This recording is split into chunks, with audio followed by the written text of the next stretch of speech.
Welcome to the Science Maker Lab CAD Lesson 2.1c. I'm James, and I'll be working with my colleagues Nick, Matea, and Julia during this video.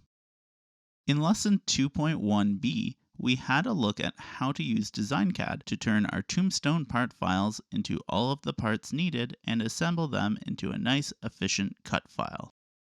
In 2.1c, we're going to have a look at how to prepare the DXFs of an interlocking box in DesignCAD. Let's open a new drawing in DesignCAD. We'll start by importing the DXFs we made when we designed the box. So here's the bottom plate. First thing first, let's delete the watermark.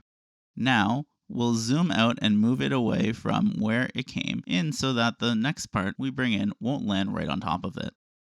We'll set a handle on the lower left corner to make it easier to move it. We'll keep repeating this process and moving the parts away from where they land after import until all of our individual parts have been imported into our DesignCAD drawing. In this box, the front and back are identical, as are the left and right sides. So each of these parts only needs to be imported once. They can be duplicated with a simple copy and paste. Now, like before, we'll figure out what shape of sheet material we're going to work with, and then arrange the parts to use the uncut sections of the sheet efficiently, while also leaving behind an uncut area that is a shape that will allow us to use the material to its fullest extent. For the purpose of today's lesson, we'll assume that we're starting with a fresh 90 by 60 centimeter sheet of our ubiquitous 4.7 millimeter plywood. That means, if we place the parts to be cut in one corner, we'll be left with an L-shaped piece of uncut plywood. We'll move them into rough position while we import them. For those small end pieces, we'll have to consider which tab will mate with which slot. The side tabs will go in the slots in the side of the front and back walls of the box.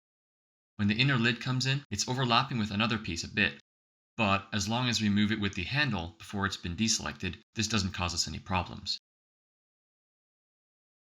We'll move it up out of the way and then shift everything on the right a little further to the right.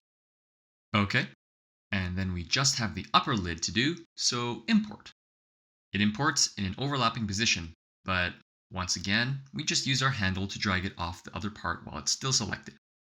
Let's figure out how to fit them together in the best way. So these are all the parts we need for our box.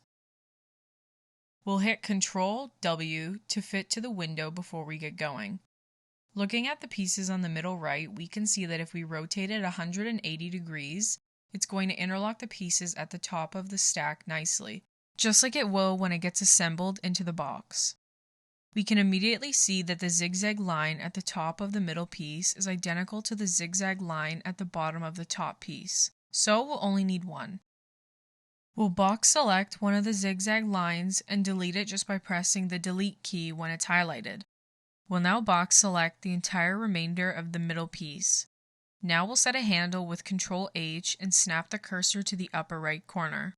We'll move it into place using the M key and the period key snap.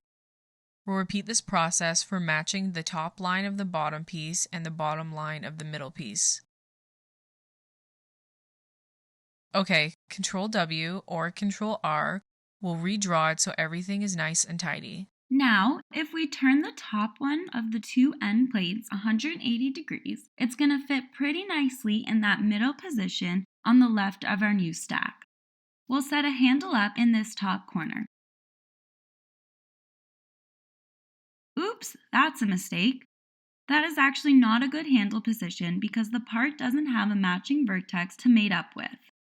On the other hand, the bottom right corner will line up perfectly, so we'll relocate our handle to that corner. For the one at the bottom, the top line of it's identical to the bottom line of the one we just placed. But if we do delete this top line, plus the lines on the right side of this part, then we've got no reference left for the upper right corner of this part. So what we'll do is delete the bottom line of the part we just placed, and then the right side lines on the other piece, and also delete the left side lines on the side piece at the bottom right of our screen. We'll box select the part we want to move and set a handle at its upper right corner and use our move and snap method to snap it into place. The line ends a little before the bottom, but that's not a problem. We'll delete the short line and then we'll press Ctrl R to make sure that there's no double lines there. We'll get our ortho line and we'll snap a new line from the bottom of the notch to the bottom of the tab at the bottom. The line came in green and very thin, because those were the active settings when we drew this line, but that's easily fixed later on. Okay, so we've got the two top pieces over here to deal with. One is a little bit bigger than the other. Probably the most efficient way to do this would be to put them on top of each other, on top of the stack we've already made. This leaves us with the maximum amount of useful wood left in our stock wood. First things first, let's rotate the bottom one 90 degrees so it is the same orientation as the other one. We'll bring the smaller one up over top of our stack, and we can see we don't have a nice corner to snap to because of the tabs. What we can do is delete the top horizontal on the two tabs. We can then box select the whole part and then set a handle using the manual line snap tool. We can see that this will let us snap to anywhere along the closest line. The right edge won't line up perfectly, but close is good enough for what we're doing.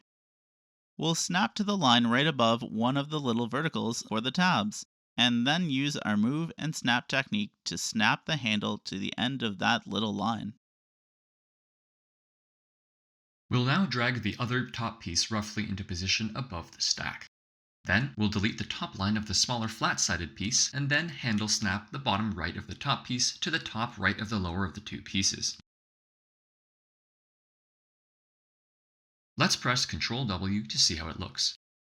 We'll set the corner of a box just to the right and below our stack and then use point relative to set the opposite corner of the box to dx equals -900 and dy equals 600 so we can get a preview of how this cut job will look on a 60 by 90 centimeter sheet. Laid out like this, we can see that the uncut portion of the wood will be pretty useful for future cuts. It's much better than putting our cut in the middle and then two smaller leftovers on either side. We'll select and delete our test rectangle. We'll pause for a moment to clean up our lines. Let's select all, then click black and apply. This will make all the lines the same color. We'll go into our layer options tool and separate layers by color. This gets us back to the single layer. The line thickness is still inconsistent, so we'll select all, and then in our line style toolbox at the upper left, we'll activate the same as tool, which looks like a hand, and then select the skinny line down at the bottom of our drawing. All the lines in the drawing switch to the same thickness as that line. So we've got it all laid out. We eliminate a total of 7 double cuts, but there are still improvements we can make. Every time the laser meets a node, it has an opportunity to decide to stop cutting and move to another spot on the cut file. This can waste time because no wood is being cut while it's repositioning. In the case of the two small end plates, there is a node at the intersection of the verticals and the straight horizontal line. If we delete one of those two short verticals, we can use our trim tool to extend the remaining one to the line where the deleted one began. This is now one vertical line instead of two. Thus, the laser now has no choice but to cut the entire line before it can relocate to a different part of the layout. We'll go through the whole layout and, wherever there are two collinear lines just joined end to end, we'll eliminate one and use trim to extend the other one to replace it. That should give us the minimum cutting time at any given cutting speed. Another thing we may want to set up for now is to ensure that the inside holes are cut first. Our DWorks should do this automatically if it's set up correctly, but doing this in DesignCAD will make sure even if it's not. We always want to cut middle parts out first so that small parts aren't moving around on the laser bed while we're trying to cut or engrave some internal feature of the part. We'll box select the holes, select red, apply, then we'll go into our layer options and separate layers by color. We could add text or graphic at this point, but that's just as easily done in our DWorks, so we'll usually do it there. Okay, so that's about as efficient as we're going to get. So File, Export. We want a DXF. And that's it. These parts are now cut, optimized, and ready for import into RDWorks to be turned into a laser file. Thanks for watching, and we'll see you in Lesson 2.1D.